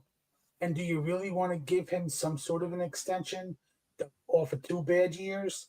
Whereas I could see a team, maybe a defensive minded head coach, defensive coordinator, a secondary coach from another team says, right now, I could fix Sauce. And maybe the team goes for him. Maybe it's a playoff contending team, you know. Yeah, I mean, I wouldn't be Maybe against that. it's a city that comes, and offers you, based, after the Super Bowl. Maybe they say, hey, here's our first round pick this year, whether it's 31 or 32 for Sauce, straight up. I mean, I think for me, man, I think everybody on the table Everybody's on the table. Like other than Garrett, everybody's on the table, Captain man. Mono. Like I know it sounds crazy in what I'm saying, but So it's not everybody on the table. I mean, Everybody other than but Garrett. Garrett, I other than agree Garrett, with Johnny. I agree 100%. I think Garrett he's might the get you guy. the most return. But I Yeah, think but he's I a don't guy want to you get could. rid of him. But it's a guy you could build around and all that. I think You they could should come build up to around. him and say, You could build around the kid from from Arizona, McMillan. No, I'd rather build around Have a Garrett. fresh start. You have a fresh "But start. can you guarantee me that McMillan's going to be a beast coming in?" We don't know that because we didn't know that about Garrett either, But Garrett's proven that. But Garrett's proven it already. and that's why he would get you the best return. Garrett was the best wide receiver in that draft, and from day one, he was regarded as the top wide receiver. I can't believe he fell to 10. Yeah, I mean, There was I a don't know, lot of man. moves and that year. Drake Jordan London went Davis was before the him. Jordan was the number one pick. Who was the number one pick that year? Trayvon Walker. Yeah. Trayvon Walker. No one expected that. No, and then is that when Hutchinson went to at 2? Detroit at 2. Mhm. Yeah. Yep. And then the Texans took the other corner, Stingley. Stingley, Sauce, and then London went 7 to the Falcons. I thought he That went year? 9. 9. He went to pick before Garrett. Hey, Luca, what's Yes. your take on that, man? Like, I wanted to ask you this last time, and I did it. Of course. But in regards to everybody pretty much being on the table except for Garrett, Mhm. is that a player that you believe could possibly be somebody that could be built around? Or is the narrative that's surrounding him right now that he's like a diva and he's like he gets angry, something that's true, I guess, because I don't believe so, but thoughts? I do. I believe that actually. I think I'm going to be honest. I think if Muji really wants to start off his GM career with a bang, my first move is extending Garrett Wilson. I'm not joking. I would pay him $25 million a year, whatever, 4 years. You know, I think out of all of the 2022 draft class, he is the guy to build around. It's not Sauce because I need Sauce to prove to me, even though it's risky, prove to me that last year was a fluke and the first 2 years were really successful and really sustainable. Again, as I say, there's risk because if Sauce has a great year this year, the price goes up. If it's a down year for Sauce, like it continues from last year, you know, if you want to trade him, he's not going to be at his highest value. So that's really a game to play. Brees, I don't think I'm going to be honest with you. I don't think I'm paying him right now. I would consider trading him if that's a You have to trade possibility. him. He's in the last year of his deal. Nope. Okay, then we could trade him. Once you're done with this take, I want to touch on the running backs here real quick. Of course. Finish first. Jermaine, I'm not sure I would consider paying him yet. He had one good season. His rookie season was solid. Second year was really good. Third year got hurt, so I really can't judge him. With the running backs, I don't understand why, like, especially now, like we're seeing what Saquon's doing, having possibly like one of the greatest running back seasons of all time, you know, and like if he wins that Super Bowl. I think Boy Green was touching on it too, Johnny. You might be able to allude to this too. It's getting to a point where I don't think that they're going to be undervalued anymore. I mean, like we know we have in Brees. Brees, I mean, he's also coming off of a down year too, but this might be a situation where we might need to keep Brees. I mean, if you look at Derrick Henry, like a lot of these older like running backs are still proving that they have a lot like left in their tank. And if we have a really good running back, I don't think you could get rid of him. That's just my personal opinion. I'd keep him. I mean, the running back market isn't that great, so like you probably won't have to pay him as much as we probably think. I don't know, man. I mean, I agree with you, but Saquon's a completely different beast than what Barkley, than what Brees is. I'm not saying Saquon's Brees or Brees is Saquon, but it's hard to compare the two. But you see what I'm saying? I mean, like I feel like we have they're home run runners. I just think that if Brees was with that Eagles offense, you would probably do the same numbers too, right? I think it's more of an insert this player here. That's fair. The current offense of line, and they're going to be fine. You know, Derrick Henry was supposed to be the X factor for the Ravens, and look what happened. Right? He had a good year though. He had a very He good did year. have He had a a good good year. year, but when it matters the most in the playoffs, you know what I mean? So like I don't know. I like what we got in Braylon Allen. I'm old school, man. I like those big bruising type of running backs. That's and he can catch, right? Isaiah Davis, maybe as well. And then another guy, I like the kid out of Arizona State. I think that is Arizona State, if I'm not mistaken. Scattenbull. Scatabo, Yeah. Yeah, Scataboo. This running back class is not bad. Him, you got the kid Henderson from Ohio State, which Yes. I saw.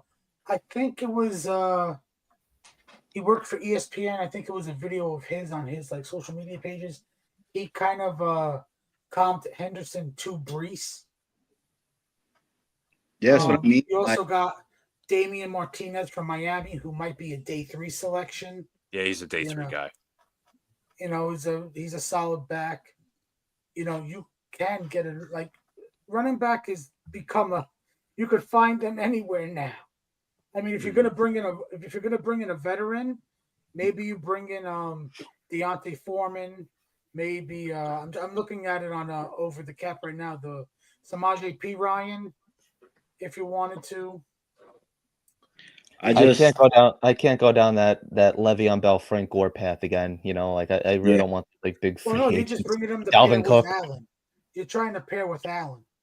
Yeah, and this is coming from a guy I'm a huge Brees Hall fan. I love Brees Hall. He signed my daughter's jersey, like the whole nine. I'm all about that dude. Like if they could make it work, I'm all for it too, as well. But again, like I'm standing on both legs and saying that everybody's on the table other than Garrett Wilson. Garrett Wilson is that guy that you can build around and keep building. And there's going to be players that are going to come here to want to play with him as well.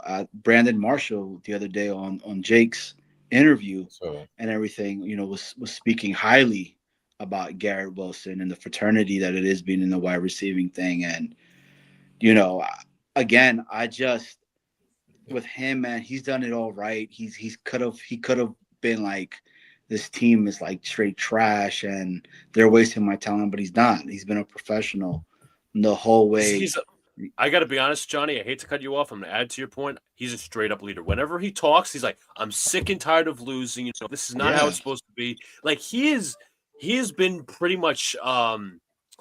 He's been pretty much the opposite of what the Jets culture has been. He's trying to. I could tell you with the last three years. Obviously, he's been here. He's been through some crappy quarterback play. Joe Flacco, Zach Wilson. Obviously he had the Mike White, Aaron Rodgers, Tim Boyle, all these quarterbacks.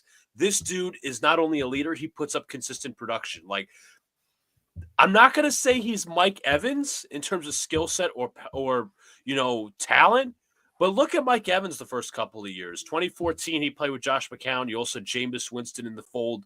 2015, then he got Tom Brady, and even then he still maintained his consistent production. You saw Mike Evans. Mike Evans is going to be a Hall of Famer. That's what we hope Garrett Wilson is one day. Obviously, years and years into the future, but you know what? That consistent production is there. He's reliable. Yes, he does have some drops at times and ball security issues at times, but I don't think he's a diva, man. I don't think Rodgers did him right last year. I think they were too much favoring Devontae Adams when he came to the team, but as I said, Johnny, as I said, Johnny, Garrett Wilson's not only a leader, he provides consistent production. Unlike, in my opinion, the guys that were also in the 2022 draft class for the Jets. 100%, bro. And like my bad, Liam. And the other thing with him is he did not make any excuses for any of the quarterbacks that were there compared to almost everybody else that was on the offense, right? So like, I don't know, man. He's a guy that I would want to build around. I think players would come to play with him. And I mean, Luka, you hit it right on the head, bro. Like that's exactly my point. Like everybody else is on the table other than him, and go from there. You got to also look at the fact that Glenn comes from a Parcells background where ground and pound is how they like to play the game. So running back comes into Detroit, Sonic effect. and Knuckles, Montgomery and Gibbs. We have two comments, two questions here we got one from Vinny. Sup fellas, I'm a little lady. I know he means a little late, Declan, but my question is, yeah, when do they issue a playoff mandate for Aaron Glenn? Year 2? What do you guys think? The I most think it's too early competent, to tell. We got to see what the roster is and see how they Right. perform this season. You don't even know what your quarterback is going to be. Exactly. Absolutely. That's what you build around. I Yeah. think, you look at the NFL today, you look at the Texans, you look at the Eagles, you look at these different organizations, they can rebuild in 2 to 3 years. I'm not opposed to having a playoff mandate in year 2. It obviously depends what happens this year, what happens next year. Like, if, let's just say Rodgers gets cut, Adams gets cut, Lazard gets cut. Okay, we're going to sign 2 veteran quarterbacks. We're going to evaluate the roster. We're going to overachieve a little bit, win 6 to 7 games. We draft a quarterback next year. We have more cap space and we build the pieces. I don't think it's unfair to expect playoffs because, and I'm not saying the quarterback we're going to draft is going to be a CJ Stroud type, but why is it not possible for us? Yeah, no, that's a good point. But like, here's the thing too. It's like if we don't make the playoffs in year 2, like, are we gonna blow this thing all up again? 2 years into it. I'm not ready to do like. That's based on how bad it gets. Right. I mean, if it's like a Kotite situation where you're like 2-14 and then like 1-15 or something like then yes, I get it.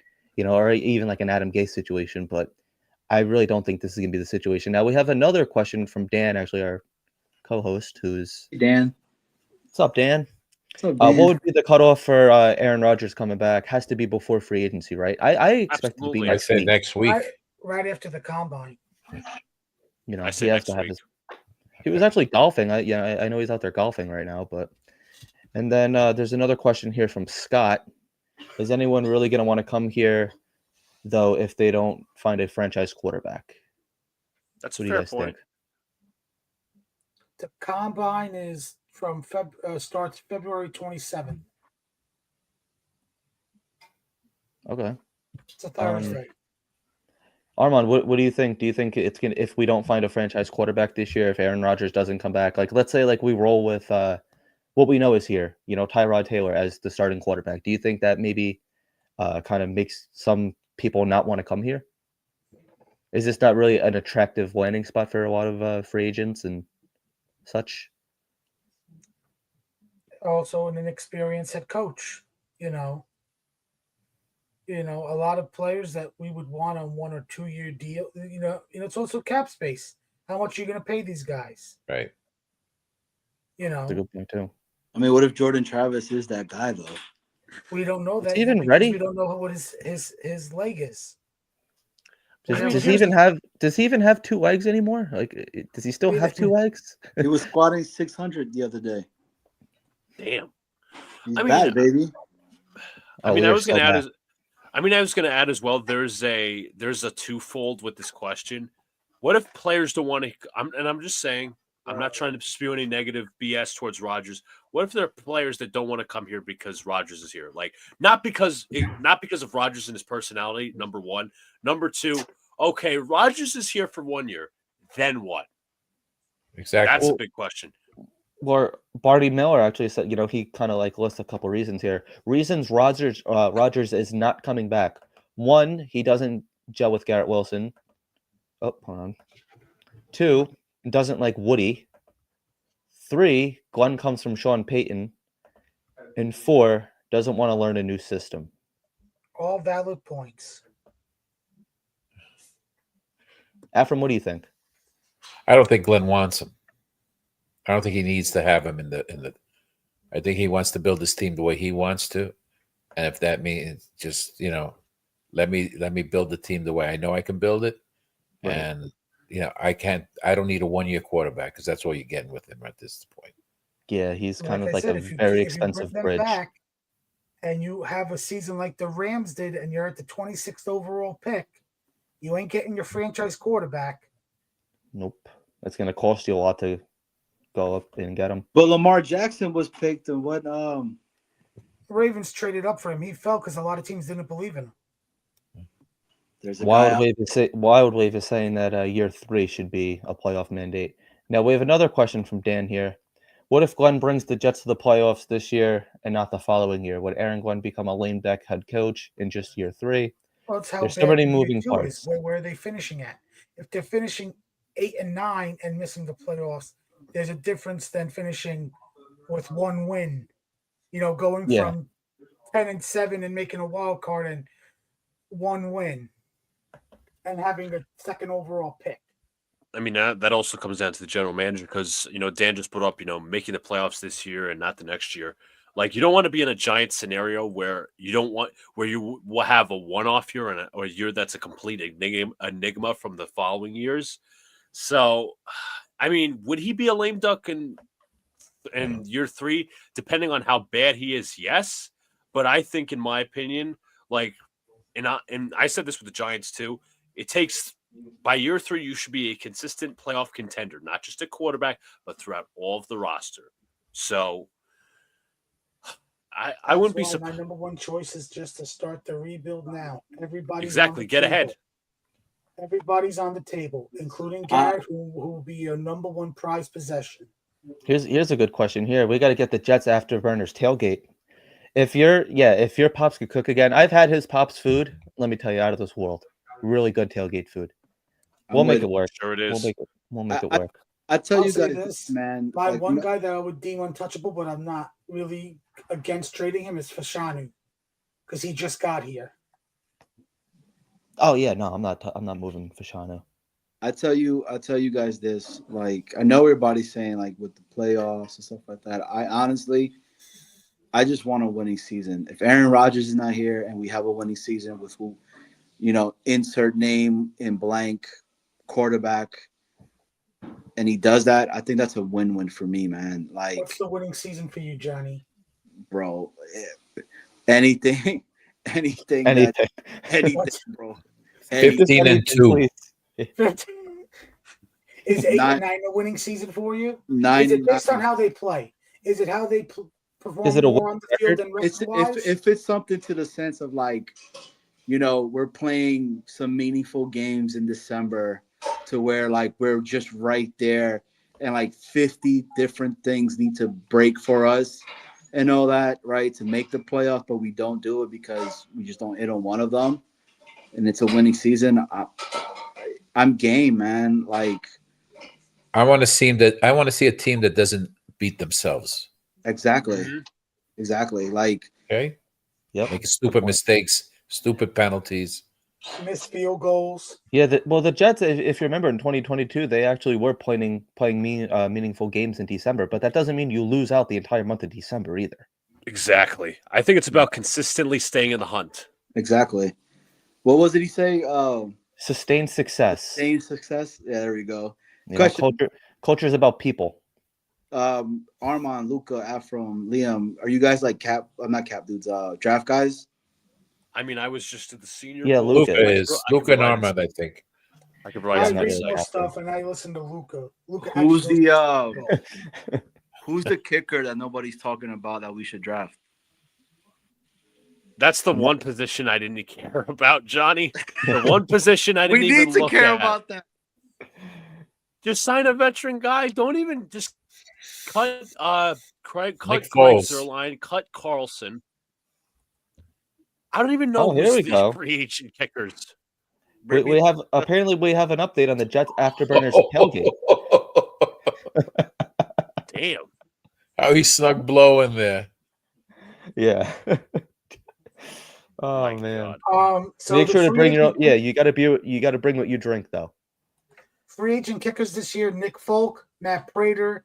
I said Eddie that Pinheiro, too. Michael Bagsley, the Honey Badger, Joey Sly, Brendan McManus, Austin Seipert, Zane Gonzalez, Riley Patterson, Cade York, Daniel Wilhan, and Spencer Schrader. Nick Folk. I would take Nick Folk back in a heartbeat. Austin Seibert. We had him in camp this year. What about that guy Koo from Atlanta? Youngway Koo? Yeah. He's still under contract unless he gets cut. I'd heard a couple like rumblings about that. I don't know. What's that? That's from that JUCO team. I think that's who we should get. I forgot his name. Luca. Armand Wyatt. Yeah, there you go. Yes, Yes, I guess. 41. Yes, Afram. Okay, I was ready to raise my hand, but what are your thoughts if the Jets then later rounds go after like that kid McCourt from Syracuse? Do you think it might be a good developing quarterback? I heard a lot Yeah. of people were very impressed by that game he played in, that East and West Shrine, I think it was. It might have been East West Shrine Bowl. I think he might have been there. He also played a really good game against Cam Ward. I think it was one of the bowl games. I think it was Miami versus Syracuse. It was ACC, I think. But why not? I mean, the one year I really saw McCord was 2023, and that was when he was with Ohio State. But he had a really nice revival year with Syracuse in a smaller program. Right. So a lot of people are, mocking him to the Jets in the mid rounds, like the 5th round. I mean, why not? It's a dart throw. What could possibly go wrong? He was At at the worst, East West Shrine Bowl. he was okay. Here's a very interesting comment. Adrian Martinez is QB1. I mean, if you want to tank, sure. If you want to tank and win like 2 games, certify yourself that you're going to get the number 1 overall pick next year. Sure. Hey guys, That's really one way. Travis. That's really one way to get Garrett out of here. guys, I'm gonna head out. Yeah, I'm gonna get ready to wrap this up. I'm gonna say this real quick, man. First off, I appreciate you, Liam. You guys always killing up here, man. Armand, you already know what time it is. Afram, Luca, always a pleasure having and talking with you guys. Same here. Same here. I have to Same say here, this, Johnny. right? I don't think we have no idea what's gonna happen within the draft until the Aaron decision is done, and then Yeah. it goes from there. So I know we could keep talking in regards to not just you guys, but there's like a lot of people that are out there that are talking in regards to that. I don't know, man. We could go anyway, and I believe in what the Jets are trying to do right now. And the only person that could save this team is Afram, and I stand by that. And I doubt it. I appreciate you guys. I don't think we have to wait for the Rodgers decision. I think it comes down to what Glenn wants to do. And if Glenn tells him, look, we need to part ways at this point, doesn't make a difference what he wants to do. 100%. Rodgers wants to do. I think that they give Aaron Rodgers like the respect though of if he wants to retire, give him like that little like retirement speech. I look at it this way: if you want to take control of the team, you make the decision. And, I agree, and that's it. And that's how you gain respect in that locker room. You don't give in to the guy who's he's a Super Bowl quarterback, but he sees what's the writing on the wall, that it was a dysfunctional locker room. And at that point, you got to get rid of they get rid of everybody else that's just part of the old regime. That's exactly, Scott. He knows what I'm talking about. And Luca, the only person that could possibly come and save the Jets right now is if Luka Doncic comes on over to us too, because that trade was nuts. Still crazy to me. My friend, no joke, literally woke me up in the middle of the night just with that trade. That was just a quick tidbit on that. What trade? The Luka Doncic trade when he got traded to the Lakers. It was 11:45 at my time in Mobile, and my friend just comes storming into my room. Luka got traded. I'm like, wait, what? Say that again? I looked at my phone. I'm like, what the hell is this? What is it? Were you hearing any rumors about the Lakers and the Knicks and another team bringing Mitchell Robinson to the Lakers? And then there was some momentum. I mean, I don't really. From what I saw, I guess there was, the Lakers were interested in a big man. They got that in Mark Williams from the Hornets. Yeah. But the Knicks pretty much weren't entertaining any Mitchell Robinson offers. So as far as we know, we're staying put for now. Some breaking news here from the NFL awards. Kevin O'Connell, Coach of the Year. Whoa. And Josh Allen, MVP. I'm not surprised about Josh Allen. Luka for Garrett Wilson. Joe Burrow was Comeback Player of the Year. I thought it'd be Aaron Rodgers. You think Myles Garrett goes to Buffalo? I think they try to land T. Higgins more than trade for Myles Garrett. I think they try to have Amari Cooper.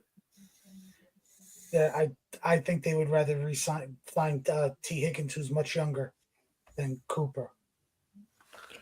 They need Josh, that defense. She says Josh deserves. Yeah, I guess he kind of deserves it. Yeah. Him or Lamar. He carried that team. He did. Packers think they're going to get Adams back. I don't see that happening. Right? Who knows? Oh, apparently he's going to the Raiders. Myles Garrett has Ravens written all. Yeah, so everyone's saying that He would never a trade like that would never happen in division. Cleveland's not going to trade him in the division. They'd have to give him too much. Like, it's too much. All right. Well, on that note, I think we're going to get ready to wrap it up here. Any final takes for this week? Afram, thank you for the email, for the article. Oh, okay. There was another one on Becton. Did I send that to you? No, you sent me the one about Glenn. Yeah. But I did see Richie's small clip of him interviewing Becton, because he asked him what was the difference between the Jets internally and like the Eagles. He's like the confidence. Which Richie we talking about? From New York Jets media. Yeah. Oh, because I he's didn't down at see the that. Super Bowl. There was a nice article about Becton in The Athletic. I took his image earlier. I gave him credit though. Shout out Richie, Jets Media. I'm using your picture. This is the first one I saw. He does good work. I like him. I got to get him on actually. Oh, Johnny's saying F Becton. I don't get the narrative with Pete. Like some people who mention Becton, like yes, Becton's great, but he's been playing well under Jeff Stoutland, better offensive line coach in Philadelphia, better situation. But let's not act like Becton wasn't immature here. A, B, he wanted to. He was Mr. I'm a left tackle, and then C, he showed up to one of the training camps overweight. So Yeah, let's he was not always let's like on not the knee throwing He up. had everything to lose in Philadelphia. He was on a 1-year deal. He had to listen, and let's not act like he's some sort of angel. He had Barkley, which when Barkley made him look good. Makes the Eagles line is solid, real good, but Barkley made Becton look tremendous this year. Because I guarantee if you look at his numbers, especially on pass plays, he's given him quite a few sacks. There's a good comment. Send me your email, Luke. I'll send you that article. I'll send it to you too, Armin. The Becton one, because you read it. It's interesting. Okay. I'm not able to get the article. So you just hit me up with your email on X. Yeah, I think you gotta follow me back though, or Afram. Okay. Yeah, I don't think you follow us either. You got nothing left. You got nothing to say. I say everything here, so I'll follow you. That's a good point. Yeah, appreciated. All right, so I guess the last question before we hop off: what are your Super Bowl predictions? We'll start with Armand. Chiefs, Mahomes, baby, until proven otherwise. Afram? I said it before. I knew it. Philly wins on a bad ref call that goes against the Chiefs. Wow, is that even possible? That's the irony on it. That'd be very ironic. Luca, what are you thinking? I think the Chiefs are going to three-peat. Hopefully, I'm wrong in that prediction because I'm going to be honest. Final comment on that: I'm not really exactly excited to watch the Super Bowl this year. I'm not watching it. Me either. I'm guessing Chiefs. Oh, you babies can suffer like the rest of the league. Nobody came to our defense when we was pain and suffering with the Patriots and them getting the calls. We complain all the time. I'm saying nobody came to our defense. No one comes to our defense. They just write bad articles about us. That's it. And then Afram sends them to us. That's exactly right. All right. That's it, folks. Thank you guys all for watching this episode of the Jets Afterburners podcast. Gotta find the here we go. All right. Have a good night, everybody. Take care, guys. Quarterback, Ken O'Brien of California Davis. Just 14 that first time, now going long. They got a wide open man, and he makes the catch. It's Braylon Edwards taking off. Braylon Edwards will take it home for the touchdown. 80. First down in San Diego territory at the 47-yard line. Big draw. And Pennington going for 6. Deep down the field, and it's cross.